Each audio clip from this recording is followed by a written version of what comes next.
ከማስሩ ወሰዱሱ ለየካቲት በዛቲ ዕለት አይረፍ። ቅዱስ ኤፍሬም መታሰቢያው ነው። በረከቱ ጋራት ነው። በዚችም ዕለት የጴጥሮስና የሶፊያ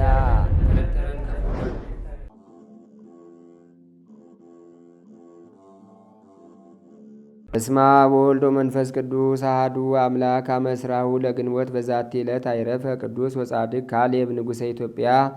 አንድ አምላክ በሚሆን በአብ በወልድ በመንፈስ ቅዱስ ስም ግንቦት 20 በዚች ቀን የከበረ ጻድቅ የኢትዮጵያ ንጉሥ ካሌብ አረፈ። ይህ ቅዱስ እግዚአብሔርን የሚፈራውና በፍጹም ልቡ የሚወደው ሃይማኖቱም የቀና ነው። በናግራን አገር ያሉ ክርስቲያኖችን አይሁድ እንደሚገድሏቸው በሰማ ጊዜ እጅግ አዘነ። መንፈሳዊ ቅናትንም ቀና።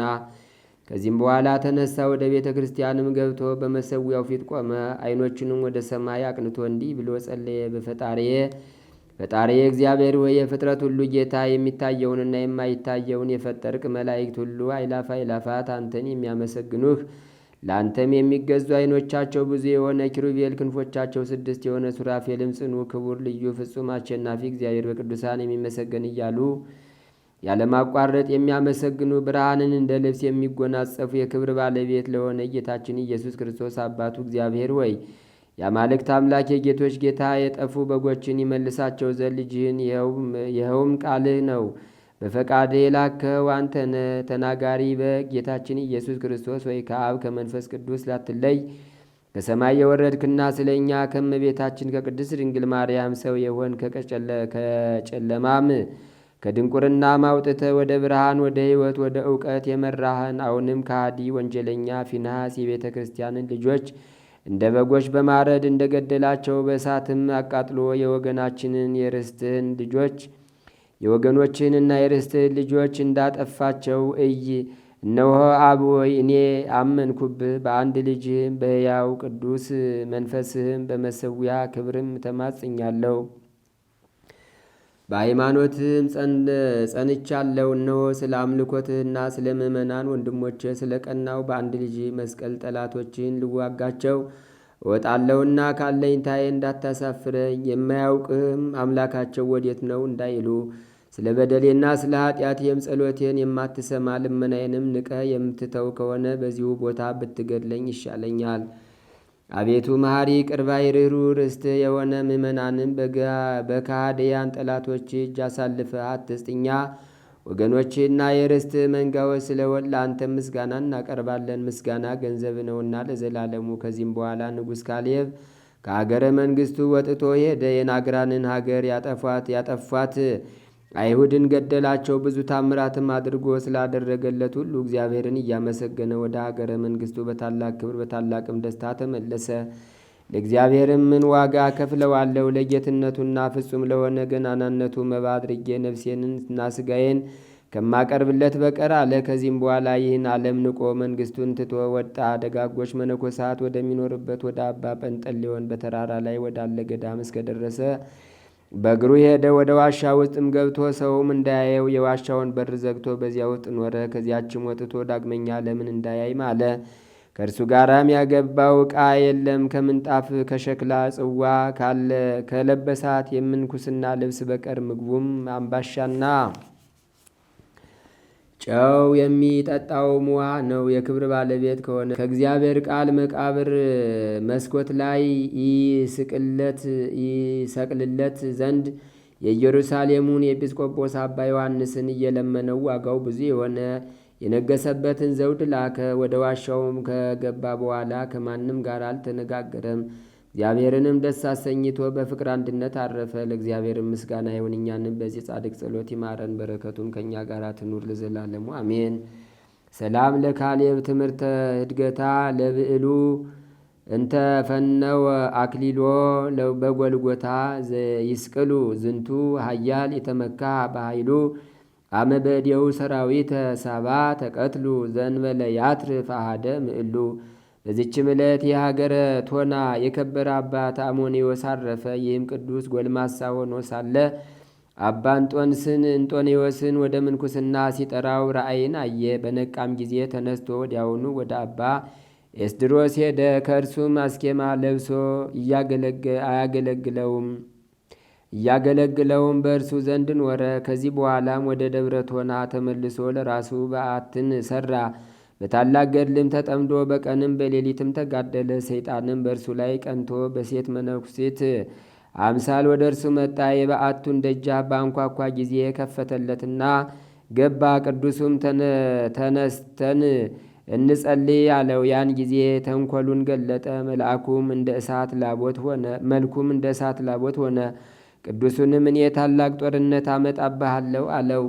ከዚህም በኋላ መልኳ ውብ ወደሆነ ወደ አንዲት ወጣት ሴት ሰይጣን ሄዶ አነሳሳት። ቅዱስ አሞኒዮስን ከእርሷ ጋር በኃጢአት ልትጥለው ቀጭን ልብሶችን ለብሳ ወደ እርሱ በምሽት ጊዜ ደረሰች። እንዲህም እያለች ደጃፉን አንኳኳች። እኔ መጻተኛ ሴት ነኝ። መንገድንም ትቼ በምሽት ጊዜ ከዚህ ደረስኩ። አራዊትም እንዳይበሉኝ በውጭ አትተወኝ። እግዚአብሔርም ስለ እኔ ደም እንዳይመራመር በከፈተላት ጊዜ የሰይጣን ማጥመጃው እንደሆነች የላካትም እርሱ እንደሆነ አወቀ።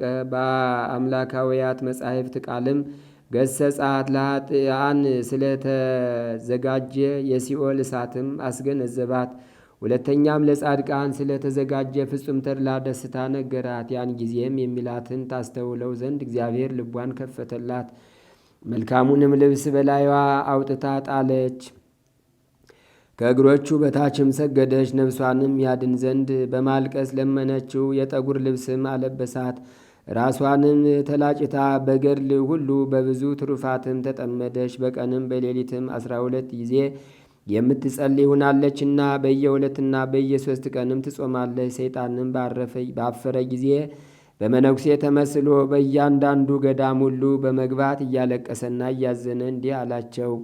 በአባ አሞኒዮስ ቤት ሴት አለችና እርሱ ከታላቅ ገድል በኋላ የአንዲትን ሴት ፍቅር ወዷልና እርሷም በእርሱ ዘንድ በበዓቱ ውስጥ ትኖራለች። እነሆ መነኮሳትን አሳፈራቸው፣ አስኬማውንም አጎሳቆለ።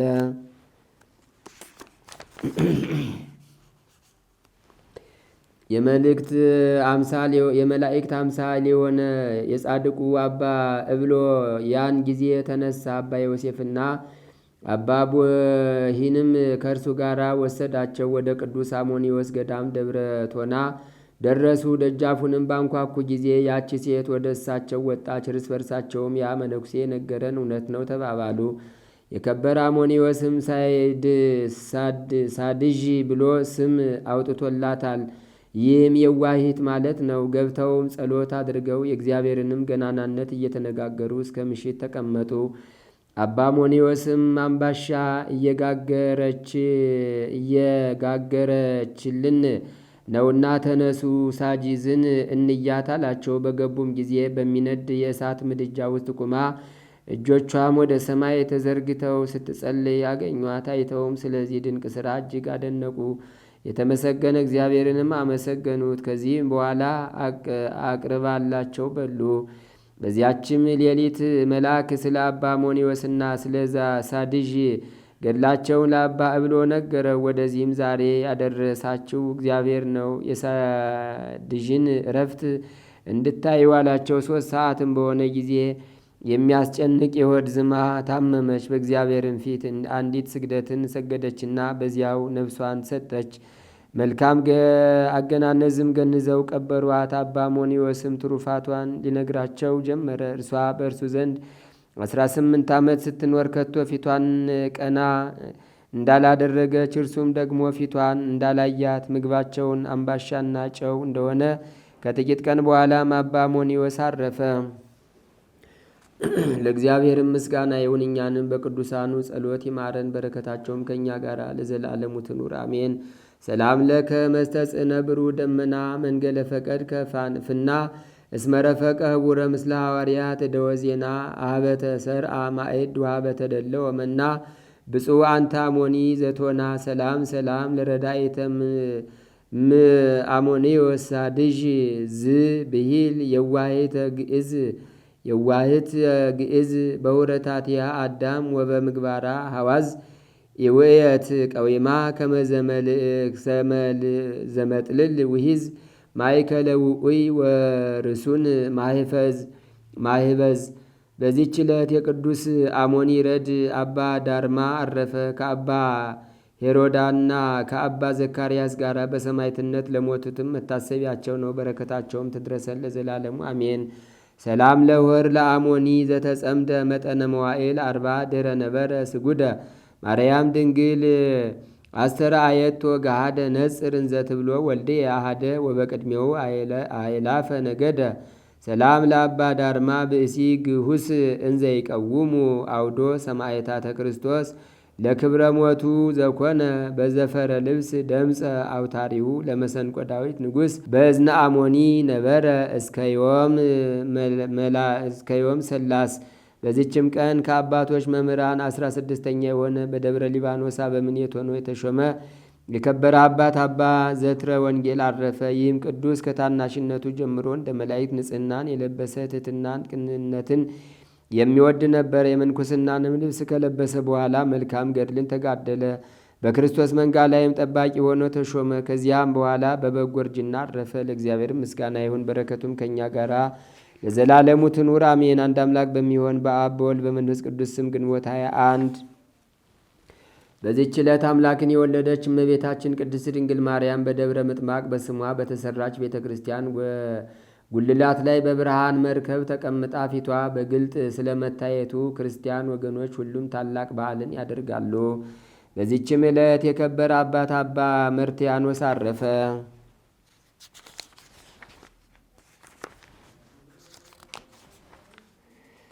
በዚችም ዕለት ከልጅነቱ ጀምሮ ተጋዳይ የሆነ አባ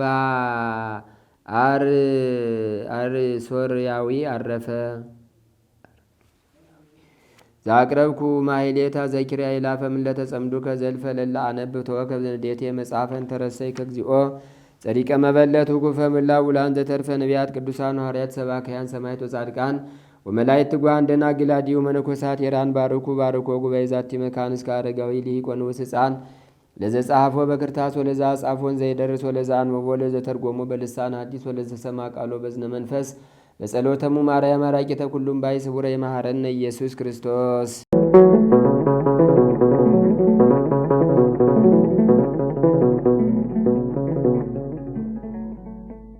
ተአምሪሃ ለእግዝእትነ ቅድስት ድንግል በክልኤ ማርያም ወላዲት አምላክ ጸሎታ ወበረከታ ያሉ ምስለ ኩልነ ህዝበ ክርስቲያን ለዓለም ዓለም አሜን። ልመናዋም ክብሯም በእኛ ለዘላለም በእውነት ይደርብንና አምላክን የወለደች በድንጋሌ ሥጋ በድንጋሌ ነፍስ የጸናች ክብርት እመቤታችን ያደረገችው ተአምር ይህ ነው። ላሞችን የሚጠብቅ እግዚአብሔርን የሚፈራ በፍጹም ልቡናው እመቤታችን የሚወድ አንድ ቸር ሰው ነበረ።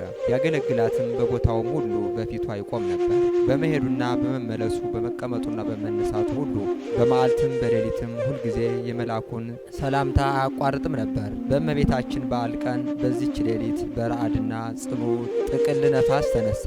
ያም ሰው በዚህ ሌሊት ከብርዱ ጽናት የተነሳ ከብቶቹ እንደሚሞቱ አሰበ።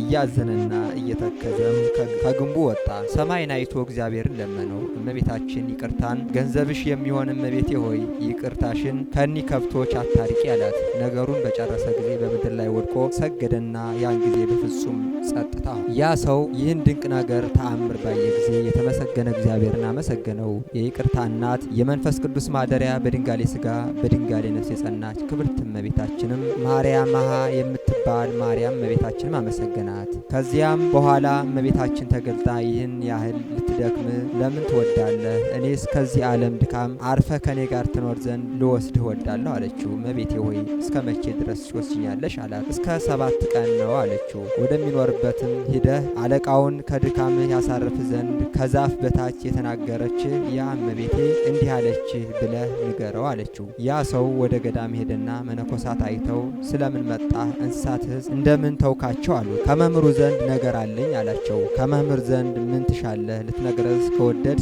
ለመነኮሳት ንገራቸው እንጂ ብለው ጠየቁት። ለመምህር ነው እንጂ ለሌላ አልናገርም አለ። ወደ መምህሩም ወስደው ከብቶቹን የሚጠብቅ ብላቴና ከብቶቹንም ትቶ እንሆ መጣ አሉት። መምህሩም ከማደሪያው ወጥቶ ከብቶቹን የሚጠብቀውን ተናገረው። ከብቶች የሚጠብቀው ለገዳሙ መምህር ሰገደና አምላክን የወለደች እመቤታችን ያደረገችለትን ሁሉ ነገረው። ከዛፍ በታች የነገረችው ምልክት ነገረው። የገዳሙ መምህርም ከላሞ የላሞቹ ጠባቂ ይህንን የነገር ምልክት በሰማ ጊዜ ከኖላዊ እግር በታች ወድቆ ሰገደ። ወደ ማደሪያውም ወስዶ ነጭ ሐር ምንጣፍ አነጠፈለት፣ ያገለግለውም ያከብረውም ነበር። እስከ 7 ቀን ድረስ ስለሱ ወደ እግዚአብሔር ይለምንለት ዘንድ ለመነው። 7ም ቀን በተፈጸመ ጊዜ መምህሩ መነኮሳቱ ስራቸውን ትተው ይባርካቸው ዘንድ በአንድነት እንዲሰበሰቡ አዘዛቸው። ከዚህም በኋላ መምህሩ ለመነኮሳቱ ሁሉ ይጸልይላቸው ዘንድ ላሞቹን የሚጠብቀውን ለመነው። መነኮሳቱ ግን እርስ በርሳቸው ያለ ድካምና ያለ ስራ እንኖር ዘንድ ስራ ፈት የሚያደርገን ለምንድን ነው ብለው ያደንቁት ነበር። ምንስ ይነገርሃል? ይህም ባይሆን ወደ ስራህ አይሰድህም። ይህን ነገር ሲነጋገሩ የሚያርፍበት ጊዜው ደረሰ። በጊዜውም ጊዜ ባረካቸውና ከዚህ በኋላ አርፎ ከዚህ ዓለም ተለየ። ያ መምህር ግን መነኮሳቱን አረጋጋቸው። ይህንን ላሞችን የሚጠብቀውንም ሰው እመቤታችን ወደ እርሱ እንደላከችው ነገራቸው። በጎ ዋጋቸውንም ትሰጣቸው ዘንድ የይቅርታ እመቤታችን እንዲያገለግሏት አዘዛቸው። ፈርታችሁ አክብሯት፣ በሰማይም በምድርም ይህች እመቤታችን የምትጠብቅ እንደሆነ እወቁ አላቸው። መነኮሳቱም ነገሩን በሰሙ ጊዜ የናቁትንና ያሙበትን ነገር ትተው በደላቸውን ይቅር ይላቸው ዘንድ ለመኑት፣ ታዘዙለትም፣ ፈሩትም። ይቅር የምትልና የምትማልድ እመቤታችንም አመሰግኗት። ልመናዋ ክብሯ ለዘላለም በእውነት ይደርብን።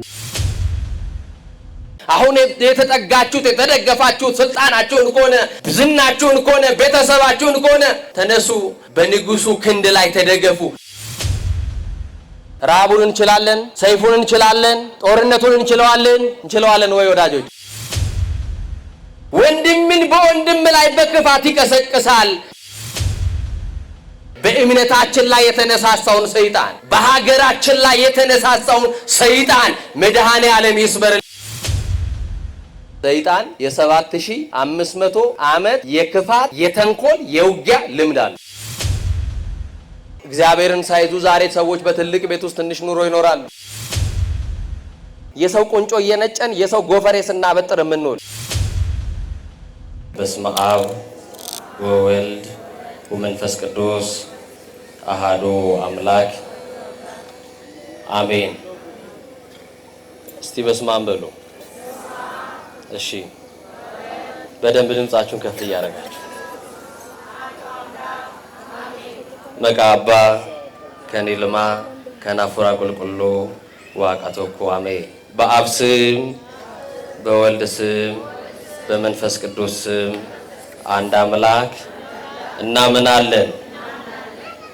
ምድርና ሰማይ ሳይዘረጋ ሐመልማላትም ሳይበቅሉ የሚታየውና የማይታየው ፍጥረት ሳይኖር ከዓለማት በፊት ለብቻው ሲመሰገን የኖረ ዓለማትንም በግሩም ጥበቡ የፈጠረ ትንኝን እንኳን ሳይዘነጋ የሚመግብ ለኩነተ ሥጋ መጥቶ ከውድቀታችን ያነሳን እስከዚህም ሰዓት ያደረሰን በመጨረሻውም ዘመን በመንግስቱ በክብር የሚሰበስበን የሁላችን አባትና አምላክ የሆነው ቅዱስ እግዚአብሔር ስለማይነገር ስጦታ ሁሉ ስሙ የተመሰገነ ይሁን።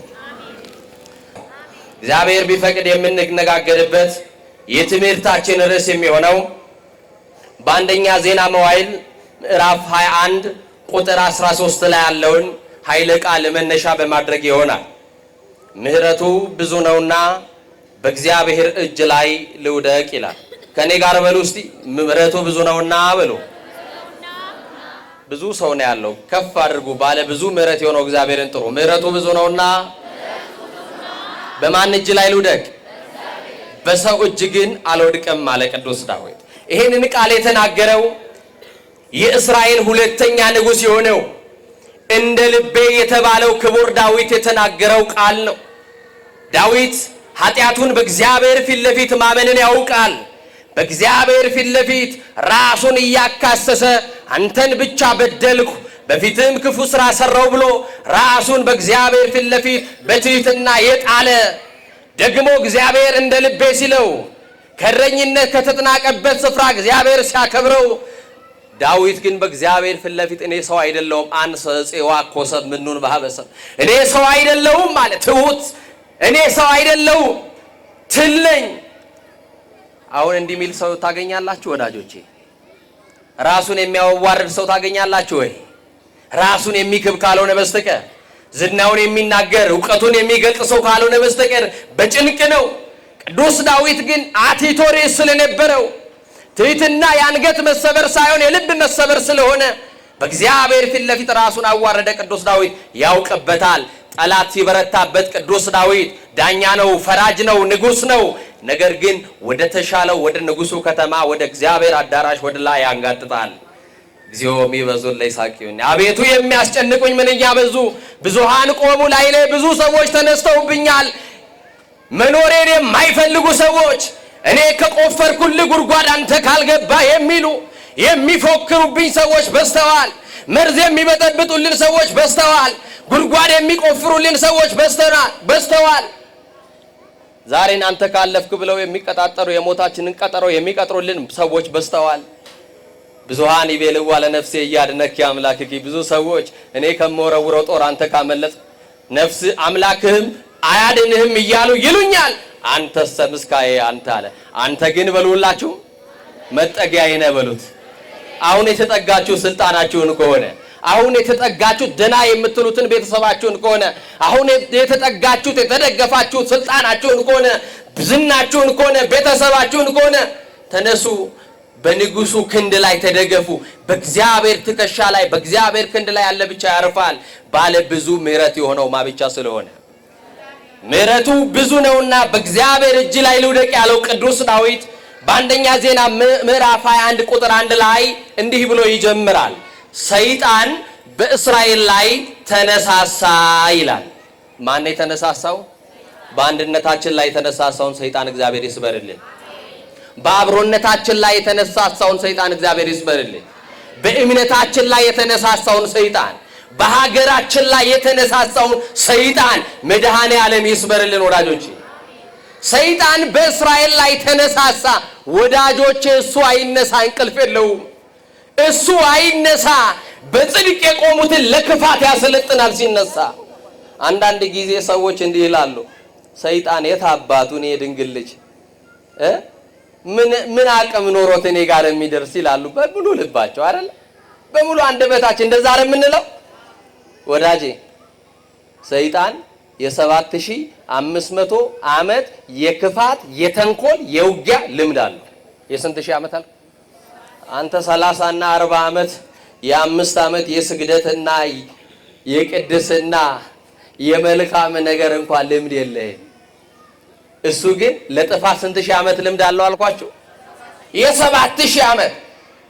ሰይጣን በእስራኤል ላይ ተነሳሳ ካለ በኋላ ዳዊትንም ቀሰቀሰው ይላል። ምን አረገው? በጽድቅ የሚያገለግለውን ለክፋት ይቀሰቅሳል። በጽድቅ የሚፈርደውን ለክፋት ይቀሰቅሳል። ሀገር የሚመራውን ለጥፋት ይቀሰቅሳል። ልጆችን በወላጆች ላይ በክፋት ይቀሰቅሳል። ወንድምን በወንድም ላይ በክፋት ይቀሰቅሳል። ቀስቃሹን መንፈስ እግዚአብሔር ይስበርልኝ። ዳዊትን በክፋት ቀሰቀሰውና በጆሮው ሹክ አለው።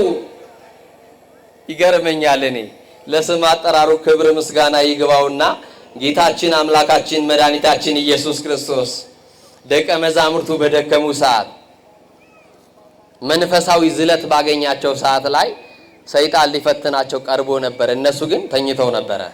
ምንድነው ያላቸው? ቀሰቀሳቸውና ተነሱ፣ ሰይጣን እንደ ስንዴ ሊያበጥራችሁ ለመነኛል። እንደምን ሊያበጥራችሁ? እናቶች ስንዴ ምን ላይ ነው የሚበጠረው? ንገሩኝ። ምን ላይ? ዛሬ የዝሙቱ ሰፌር ላይ የምትበጠሩ የክፋቱ ሰፌር ላይ እንዳትበጠሩ። የተንኮሉ ያድመኝነት የዘረኝነት ሰፌር ላይ እኔ ግን አለ ሰይጣን እንደ ስንዴ ሊያበጥራችሁ ለመነ፣ እኔ ግን ከለከልኩላችሁ አለ። አበጣሪው መንፈስ ይከልክልልን መድኃኒዓለም። አሜን በሉ እንጂ ምን ነው ዝም አላችሁ? እኔ ግን ከለከልኩላችሁ አለ። ለዳዊት በጆሮ በጽድቅ የሚፈርደው እግዚአብሔርን በእውነት የሚያመልከው ዳዊት ለክፋት በጆሮው ዳዊት ይህ ሕዝብ እኮ ያንተ ነው፣ ለምን ቁጥሩን አታውቅም? በዝናብ አብቅሎ በፀሐይ አብስሎ የሚመግበው እግዚአብሔር ዳዊትን ግን ቀሰቀሰውና ሕዝቡ ያንተ ነውና ቁጠረው አለው። ይህ ሕዝብ ግን የማን ነው? አረ መልሱልኝ። ይህ ሕዝብ የማን ነው? አሁን ዓለም መስማት አለበት። ይህ ሕዝብ የማን ነው? ብዙ ሰዎች ማወቅ አለባቸው። ይህ ሕዝብ የማን ነው? ዳዊት እኮ መንግስት ስለሆነ የኔ ሕዝብ ነው አለ። እግዚአብሔር ግን የማን ነው አለው? ይህ ሕዝብ የማን ነው አለው? የኔ ሕዝብ ነው አለው። ዳዊት ከዳን እስከ ቤርሳቤ ያለው ሕዝብ ይቆጠር አለ። በአራት አቅጣጫ ስታቲክስ የሚባለውን ክፋት ለዳዊት ተንኮል አስተማረው። ዳዊት ለመጀመሪያ ጊዜ ሕዝብ የቆጠረው ንጉስ ዳዊት ነው። ማን ነግሮት? በጆሮ ሹክ ያለው ማን ነው? ንገሩኝ እንጂ ማን ነው? ሰይጣን። የሕዝቡን ቁጥር ካወቀ በኋላ ዳዊት እንዲታበይ ያደረገው እኔ እኮ ማስተዳድረው፣ እኔ እኮ መመግበው፣ እኔ እኮ ምመራው ሕዝብ ይሄን ያክል ነው ብሎ እንዲታበይ ያደረገው። ዛሬም ትዕቢትን ከልባችን ይንቀልል መድኃኒዓለም። ዳዊት በአራት አቅጣጫ አሰማራ። በጣም የሚገርማችሁ እግዚአብሔር ግን በዳዊት ላይ አዘነበት። ዛሬ እግዚአብሔር አላዘነብንም ይሆን ወዳጆቼ? አሁን በጽድቅ እያገለገልን ያለ ነው። እግዚአብሔር አዘነበት በዳዊት። ዳዊት የምትሰራው ስራ ትክክል አይደለም ማለትና ለዳዊት የሚነግረውን የእግዚአብሔርን ድምፅ አራቀበት። የእግዚአብሔር መንፈስ፣ የእግዚአብሔር ጸጋ ዳዊት ተለየው። ጋድ የተባለውን በዋሻ የሚኖረው ነብይ አስነሳና ለባሪያዬ ለዳዊት እንዲህ ብለህ ንገረው አለው። አሳዝነኸኛል አለው እግዚአብሔር። ምን ብለኸኛል? አሳዝነኸኛል ዳዊት፣ በድለኸኛል። ይሄ ሕዝብ እኮ የእግዚአብሔር ሕዝብ ነው ብለህ ንገረው። ያንተ አይደለም ይሄ ሕዝብ፣ አውጥቼ ማገባው እኔ ነኝ። ወጥቶ መግባት በማን ነው ወዳጆቼ? ተኝቶ መነሳት በማን ነው? ዛሬ እኮ ያለ እግዚአብሔር እኮ ተኝቶ መነሳት እኮ ከባድ ነገር ነው። ወጥቶ መግባት፣ ተኝቶ መነሳት። እግዚአብሔርን ሳይዙ ዛሬ ሰዎች በትልቅ ቤት ውስጥ ትንሽ ኑሮ ይኖራሉ። በተንጣለለ ቪላ ውስጥ የጎጆ ያክል አይሞቃቸውም ሰዎች። ዛሬ በአበባ ምንጣፍ ላይ ተኝተው እንቅልፍ የላቸውም ሰዎች። ዛሬ እየበሉ ይርባቸዋል ሰዎች። ዛሬ እየጠጡ ይጠማቸዋል ሰዎች። ዛሬ ሰው ከሰው ጋር እየኖሩ ሰው ናፍቋቸው በራቸውን ዘግተው ነው የሚኖሩት ሰዎች። ዛሬ ያለ እግዚአብሔር ጨለማው ላይ ብታፈጥ ጨለማው ያለ እሳቱ አይነጋም። ጨለማውን የሚያነጋልን ማን ነው? መልሱልኝ። እግዚአብሔር። ዳዊት ተጨነቀ በዚህ ሰዓት። ከዳን እስከ ቤርሳቤ የቢንያም ነገር ሳይቆጠር የሕዝቡን ቁጥር አስታወቁት። ጋድ ግን እግዚአብሔር ተቀይሞሃል፣ ባንተም ላይ በሕዝብህም ላይ አንተ በሰራው ስራ መዓት ያመጣብሃል አለው። እግዚአብሔርም ለነብዩ መናገር ጀመረ። ዳዊት በየትኛው ልቅጣህ? የ3 ዓመት ረሃብ ይሻልሃል? የ3 ዓመት ቸነፈር ይሻልሃል? የ3 ዓመት የጠላት ሰይፍ ይሻልሃል? ከነዚህ ከሶስቱ አንዱን ምረጥና አታረቀሃለሁ አለ። ወዳጆቼ አሁን ከነዚህ ከሶስቱ ቢመጣብን የቱን እንችላለን? ረሃቡን እንችላለን? ሰይፉን እንችላለን? ጦርነቱን እንችለዋለን? እንችለዋለን ወይ ወዳጆቼ? በእግዚአብሔር እቅፍ እጁ ስንገባ ከባድ ነው። ዳዊት ተጨነቀ። ሰይፉንም አየ፣ ከባድ ነው። ጦርነቱንም አየ፣ እጅግም አዘነ። ግን አንድ ነገር አመነ። እግዚአብሔር ባለ ብዙ ምሕረት ባይሆን ኖሮ በአደባባይ የነበረው ታሪካችን በጓዳ ባይከተትልን ማን ነው አሁን ከራሱ ክብር የተነሳ የሚቆመው? ለዚህ እኮ ነው ክብር ዳዊት መኖ ዘይነጽም ኃጢአት አለ። ማን ነው ከኃጢአት የነጻው? እኔ ከምጸልየው ጸሎት የተነሳ ቆም ያለው የሚል ማን ነው? እኔ ከቅድስናዬ ከብቃቴ የተነሳ በደጅ ላይ አለው የሚል ማን ነው? ወዳጆቼ ነጭ ያለበሰን ማን ነው? ያየብንን ያላሳየብን፣ የሰማብንን ያላሰማብን፣ ልብስ ማይሸፍነውን እድፋችንን በደላችንን በምህረት የከደነልን ባለ ብዙ ምህረት ባለ ብዙ ይቅርታ እግዚአብሔር እሱ ነው የቻለን። የቻለን ማን ነው? ቤት አይደለም የቻለን። የቻለን ማን ነው? የበዛው ምህረት ችሎናል። ቸርነቱን የቻለን ምህረቱ ነው፣ ርህራሄው ነው። በይቅርታው ባንጎበኝ ኖሮማ ማናችንም በዚያ አንቆምም ነበረ። ለዚህ አይደል ቅዱስ ዳዊት እመሳ ኃጢአትን ትታቀብ እግዚኦ እግዚኦ መኑ ይቀውም ቅድሜ ካለው፣ አቤቱ ኃጢአትን ብትጠባበቅ በፊትም ይቆም አንድም ሰው የለም ማለት። ማን ነው የሚቆመው? እግዚአብሔር ኃጢአታችንን ባይከድልን ኖሮ ያቆመን ማን ነው? ያቆመን ማን ነው? እመኑ፣ ያቆማችሁ ማን ነው? እግዚአብሔር ስሙ የተመሰገነ። ያቆመን ባለ ብዙ ምሕረት የሆነው ባለ ብዙ ይቅርታ የሆነው ወዲያው እግዚአብሔር የጠላት ሰይፍ የጠላት ጦርነቱን አጠፋና ረሃብ አመጣበት። በአንድ ቀን 70,000 እስራኤላውያን በዳዊት ኃጢአት ምክንያት ሞተው አደሩ። እስራኤልንም ሊያጠፋ የመጣውን መልአክ እግዚአብሔር አየና ተጸጸተ። መልአኩንም ሰይፍህን ወደ ሰገባው መልሰው ከእንግዲህ በቃ አለው። እግዚአብሔር በቃ ይበለን። ጦርነቱ እግዚአብሔር መፈናቀሉን በቃ ይበለን። ስደቱን እግዚአብሔር በቃ ይበለን። ከእንግዲህ በቃ ሲለው ለጥፋት የታዘዘው መልአክ ተመለሰ። ለማት የተላከው መልአክ ምህረት በከተማው ላይ አወረደ። እግዚአብሔር እንደታረቀው አወቀ ቅዱስ ዳዊት። ባለ ብዙ ምህረት ነው እግዚአብሔር አለ። ባለ ብዙ ምንድነው? ባለ ብዙ ምንድነው? ባለ ብዙ ምህረት ነው አለ ቅዱስ ዳዊት። በቅዱስ ዮሐንስ ወንጌል ምዕራፍ 8 ላይ የእግዚአብሔር ምህረት የበዛላት በደሏና ኃጢአቷ በምህረት የተሸፈነላት የአንዲት ሴትን ታሪክ እናያለን። በዚህ ርዕስ ብዙ መምህራን እንዳስተማሯችሁ አምናለሁ። ነገር ግን ከትምህርታችን ጋር እንዲስማማልን በተረዳ ነገር ልንገራችሁ። ይህች ሴት እድሜ ዘመኗን ሙሉ ዝሙት ስትሰራ የኖረች ሴት ናት። አመንዝራ ናት። እናት አባት ያወጡላትን ስም ትተው ሰዎች ታርጋ ለጥፈውባት ዘማ በሚለው መታወቂያ ሰዎች ይጠሯታል። ዛሬስ የሰው ቁንጮ እየነጨን የሰው ጎፈሬ ስናበጥር የምንውል ራሳችንን በጽድቅ ወንበር ላይ ኮፍሰን ራሳችንን በጽድቅ መሰላል ላይ አንጠልጥለን እግራችን መሬት ያረገጠ ብዙ ሰዎች አለን። የሰው ስናወራ የምንውል የሰው ስንፈተፍት የሰው ቤት የሰው ጓዳ ገብተን የምንውል ሰዎች አለን። ዛሬ ራሳችንን ልንመለከት ይገባናል። ይህች ሴት አንድ ባልንጀራ የላትም። የገዛ ዘመዶቿ በኃጢአቷ ምክንያት ነውረኛ ብሏት ቤቷን ተጸይፈዋል። ጎረቤቶቿ አይጠይቋትም። ብትሞት እንኳን መሞቷን አይተው የሚቀብሩ ዘመድ ወዳጅ ጠርቶ ሊቀብራት የሚችል ሰው የላትም። ከሰው ጋር ሆነን ሰው አተናል እኮ። ዛሬ የሰው ረሃብ የሌለበት ብዙ ሰው አለ። የሰው ረሃብ እውነተኛ ሰው የናፍቀው፣ እውነተኛ ባልንጀራ የናፍቀው፣ እውነተኛ ወዳጅ ያጣ፣ በወዳጅ ረሃብ የሚንሰቀሰቅ፣ ሚስጥሩን የሚያካፍል የሚካፈልለትን ባልንጀራ የሚፈልግ በጣም ብዙ ነው።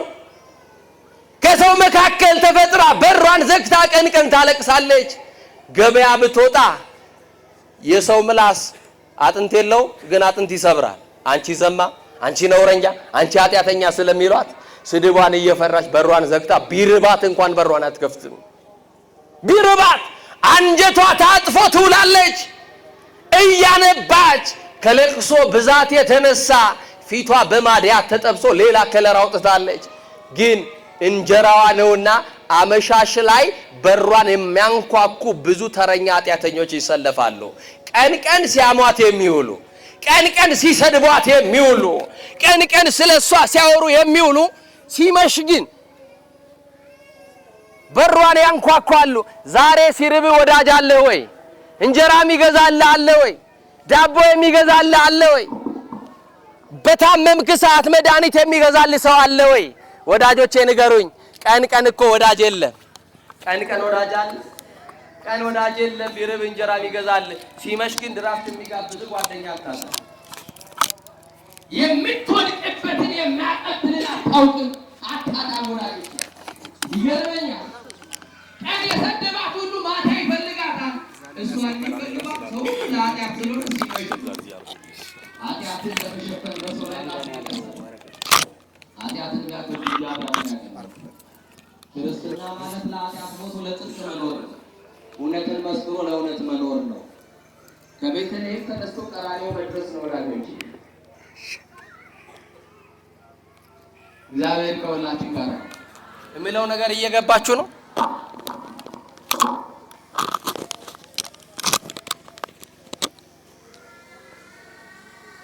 ታዲያ አንድ ቀን ይህች ሴት በሯን ዘግታ ስታለቅስ አመሻሽ ላይ ግን ያ በማዲያት የተጠበሰ ፊቷን ልብሰ ዘማት ትለብሳለች። ቀለማ ቀለም ትቀባና ማንነቷን ትቀይረዋለች። ብዙ ሽቶ በራሷ ላይ ትደፋለች። ያልፈለገችውን ቀኑን ሙሉ ራሷን ስትወቅስ ራሷን ስትረግም ትውልና ያልፈለገችውን ኃጢአት ለመስራት ስትል ብዙ መጠጥ ትጠጣለች። ከማታቃቸው ሰዎች ጋር ኃጢአት ትሰራለች። ሲነጋ ጥለዋ ስለሚሄዱ በብቸኝነት ስታነባ ትኖራለች። ሁሉም የሚፈልገኝ ለኃጢአት ነው፣ ሁሉም የሚፈልገኝ ለጥቅማቸው ነው እያለች ታለቅሳለች። በሯን ዘግታ ታለቅሳለች።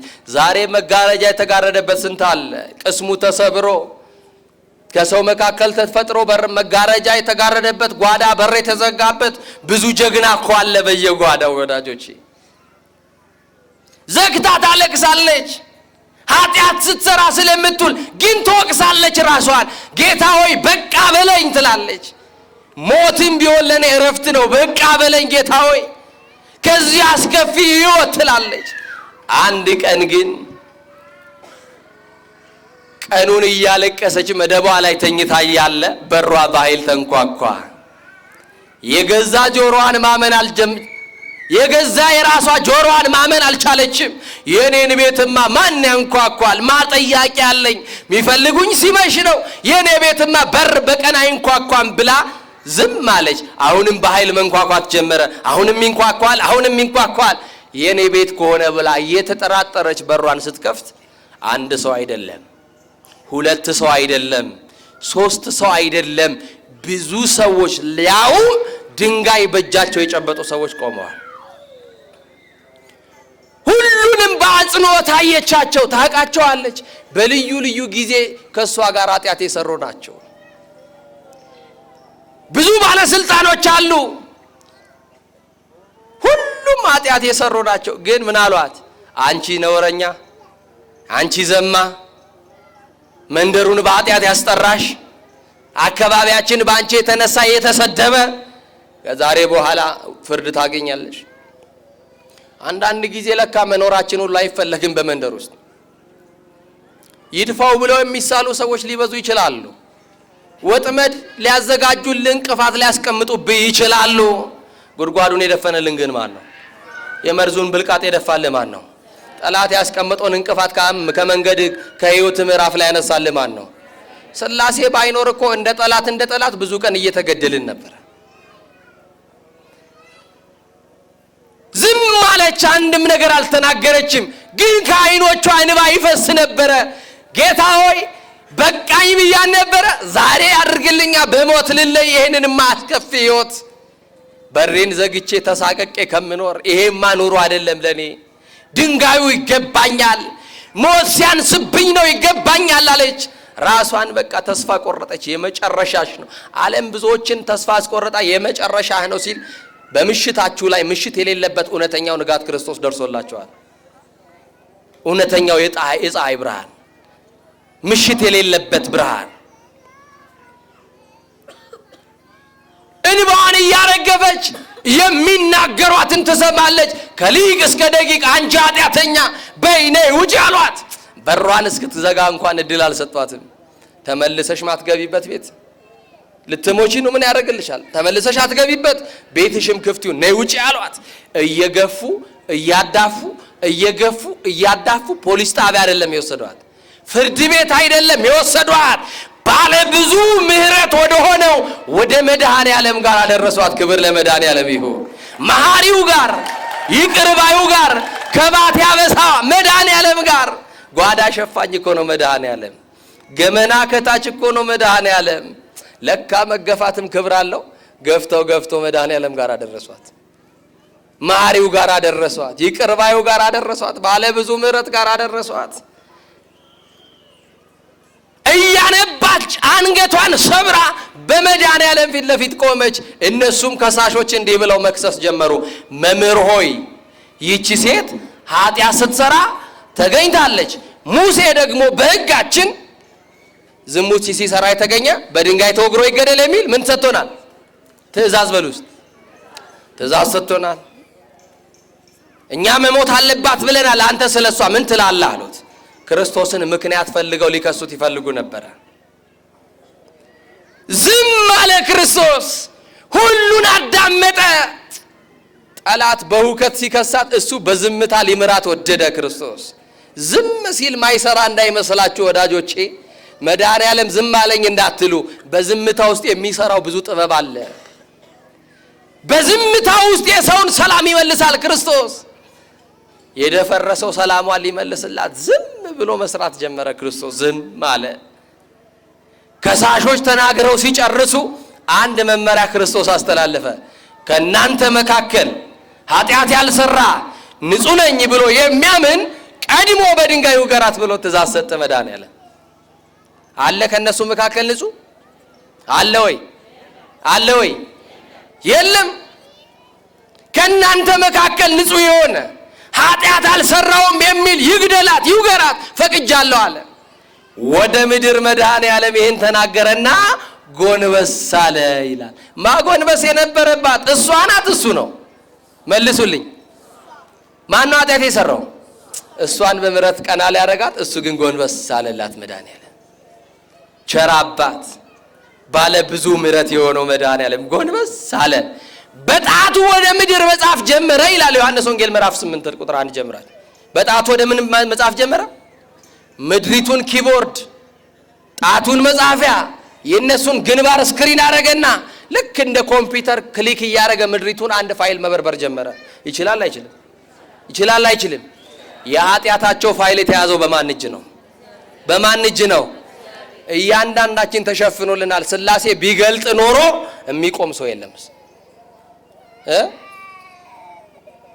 ክሊክ ያደርጋል ምድሪቷን። ኪቦርድ ላይ የሚጻፍ ኮምፒውተር ታውቃላችሁ። ኪቦርድ ላይ የምትጽፉት ምን ላይ ነው የሚነበበው? ምን ላይ ነው? ስክሪን ላይ ነው። በረበረ። የእያንዳንዳቸው የኃጢአታቸውን ፋይል አገኘው። የሚገለጥ ፋይል በሚገባችሁ መልክ ነው። እሺ፣ በተረዳ ነገር ነው የምነግራችሁ። ደግሞ ዮሐንስ ወንጌል 8 ላይ ኮምፒውተር እንዳትፈልጉ ገብታችሁ አደራችሁ። ፋይሉን ሪኔም አረገና የነሱ ለብቻ አንድ ላይ አደረገና የሚገለጥ ብሎ ሪኔም አረገ። በልዩ ፎልደር ውስጥ አስቀመጠው። የሷን ከውስጥ አወጣና የሚሰረዝ ብሎ ለብቻ አስቀመጠው በልዩ ፎልደር። በጣቱ ምን እያለ ነው? ወደ ምድር ይላል መጽሐፉ፣ እየጻፈ ነው። ሼር ሲያደርገው ግንባራቸው ላይ ኃጢአታቸው ተለጠፈ። ከማን ውጪ? ከማ በስተቀር? ከሷ በስተቀር። አንዱ የአንዱን ኃጢአት ሲያነብ ድንጋያቸውን በክርስቶስ እግር ስር እያስቀመጡ ውልቅ ውልቅ ውልቅ ውልቅ እያሉ ወጥተው ሄዱ። ባለ ብዙ ምሕረት የሆነው እግዚአብሔር እንዴት አይነት ስራ ነው የሚሰራው ባካችሁ! በእግሩ ስር ድንጋይ እያስቀመጡ ሄዱ።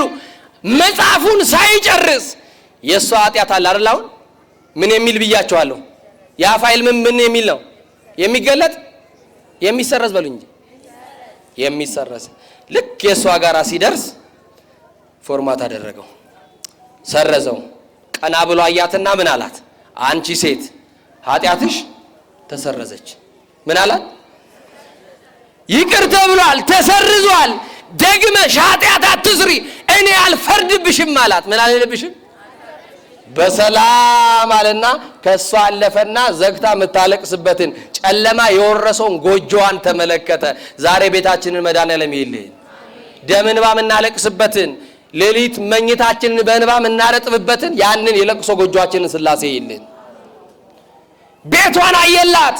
ሰላሟ ክርስቶስ ከሷ ቀድሞ ቤቷ ሲገባ እንዲህ አላት፣ በሰላም ወደ ቤትሽ ምን በይ። ሰላም ማን ነው? መልሱልኝ። እሱ ሰላማችሁ ነው ተብሎ ተጽፏልና እኔ ሰላምሽ ክርስቶስ። ሰው ሁሉ ተጸይፎ ቤትሽ መግባት እምቢ ቢል፣ አንድ እንኳን ጠያቂ ዘመድ ብታጪ በምህረት ስለተጎበኘሽ ቤትሽ ገባውልሽ። ዘግተሽ የምታለቅሽበት አይደለም፣ ከፍተሽ የምትኖሪበት ቤት ነው አላት። ክብር ለመድኃኒዓለም ይሁን። ከፍታ የምትኖርበት ቤት፣ ኑሮ የምትጀምርበት ቤት፣ አዲስ ታሪክ፣ አዲስ ስም፣ አዲስ ማንነት ክርስቶስ ሰጣት። ባለ ብዙ ምህረት። ለዚህ ነው በሰው እጅ ከመውደቅ በማን እጅ መውደቅ ይሻላል አለ። አቤት ምህረቱ ብዙ ነውና በእግዚአብሔር እጅ ላይ ልውደቅ አለ። ስለዚህ ወዳጆቼ አሁን ያለነው ምህረቱ ብዙ በሆነ በእግዚአብሔር እጅ ላይ ነን። የእግዚአብሔር እጅ ሰዎች እየገፏችሁ ሊሆን ይችላል። ሰዎች እያሳደዷችሁ ሊሆን ይችላል። ሰዎች እየጠሏችሁ ሊሆን ይችላል። የወደደ ከድቷችሁ፣ ያፈቀረ ከድቷችሁ፣ የሳመ ነክሷችሁ፣ አስደግፈዋችሁ ሰዎች ትተዋችሁ ሄዶ ሊሆን ይችላል። ወዳጆቼ አንድ ነገር ልንገራችሁ፣ እናንተን ሰዎች ቢገፏችሁ የማትወድቁበት የእግዚአብሔር እጅ ላይ ናችሁ። የማን እጅ ላይ? ሰው ቢገፋን ማን ስለሚያነሳን? ምህረቱ ብዙ ነውና በማን እጅ ላይ ልውደቅ አለ? በማን እጅ ላይ? ገፍተው ምሕረቱ ብዙ በሆነ በእግዚአብሔር እጅ ላይ እንደጣሏት የእግዚአብሔር እጅ ደግሞ ኃጢአቷን ሁሉ ይቅር ብሎ በምሕረት እጆቹ እንዳነሳ እናንተም ደግሞ በእግዚአብሔር ባለ ብዙ ምሕረት በሆነው በእግዚአብሔር እጅ ላይ ወድቀን ምሕረት ልንለምን ንስሐ ገብተን ስጋውና ደሙን ተቀብለን በቤቱ እንድንኖር አምላከ ቅዱሳን ሁላችንንም ይርዳን። አምላከ ቅዱስ ሚካኤል ሁላችንንም ይርዳን። እግዚአብሔር አምላካችን ስላስተማረን ስለረዳን ስላገዘን እስከዚህ ሰዓትም ስለጠበቀን ስሙ የተመሰገነ ይሁን። አምላካችን ኢየሱስ ክርስቶስ የሰማነውን በዝን ልቡናችን ይጻፍብን፣ ከቅዱሳን ረድኤት በረከት ያሳትፈን፣ ሰላም ቀን ያውለን፣ በዓሉን የበረከት በዓል ያድርግልን። አምላካችን ቅድስት ተዋሕዶ ሃይማኖታችን አስፋልን፣ ምእመናንን በሃይማኖት አበርታልን። የሰላም አምላክ ሰላምን ስጠን። ቀኑን ባርከ ቀድሰ በሰላም አውለን። አቡነ ዘበሰማያት ይትቀደስ ስምከ ትምጻእ መንግሥትከ ወይኩን ፈቃድከ በከመ በሰማይ ከማሁ በምድር ሲሳየነ ዘለለ ዕለትነ ሀበነ ዮም ወኅድግ ለነ አበሳነ ወጌጋየነ ከመ ንሕነኒ ንኅድግ ለዘአበሰ ለነ ኢታብአነ እግዚኦ ውስተ መንሱት አላ አድኅነነ ወባልሐነ እምኩሉ እኩይ እስመ ዚአከ ይእቲ መንግሥት ኃይል ወስብሐት ለዓለመ ዓለም። በሰላመ ቅዱስ ገብርኤል መልአክ ኦ እግዝእትየ ማርያም ሰላም ለኪ ድንግል በሕሊናኪ ወድንግል በሥጋኪ እመእግዚአብሔር ጸባዖት ሰላም ለኪ ቡሩክት አንቲ እምአንስት ወቡሩክ ፍሬ ከርሥኪ ተፈሥሒ ፍሥሕት ኦ ምልዕተ ጸጋ እግዚአብሔር ምስሌኪ ሰአሊ በጸልይ ምህረታ በፍቅር ወልኪ ኢየሱስ ክርስቶስ ከመ ይሥራይ ለነ ኃጣውኢነ ተማኅፀነ ብኪ ኦ ተወካፌ ንስሐ ወሰራይ ኃጢአት ኢየሱስ ክርስቶስ ስረይ ኃጢአትየ ወኃጢአተ ኩሉ ሕዝብ ከማይሠራ ኃጢአት እግዚአብሔር ይፍታ። ንቁ ሚዲያ ለተመልካቾቹ ከሚያደርሳቸው ዕለታዊ ሳምንታዊና ወርሃዊ ዝግጅቶች መካከል የየዕለቱን ስንክሳር ወርሃዊና ዓመታዊ የቅዱሳን ገላትና ድርሳናትን በኢትዮ ማህበር የዩቲዩብ ቻናል ያቀርባል። የየዕለቱን ስንክሳር ባሉበት ሆነው በማድመጥ እንዲሁም ወርሃዊና ዓመታዊ የቅዱሳንን ዜና ሕይወታቸውን በማድመጥ ከቅዱሳኑ በረከትና ረድኤት እንዲያገኙ ንቁ ሚዲያ የሁል ጊዜ ምኞቱ ነው። በየዕለቱ የሚለቀቁ ዜና ቅዱሳንን ላይክ፣ ሼርና ሰብስክራይብ በማድረግ አገልግሎቱን ይደግፉ። ንቁ ሚዲያ ርቱ የቤተ ክርስቲያን ልሳን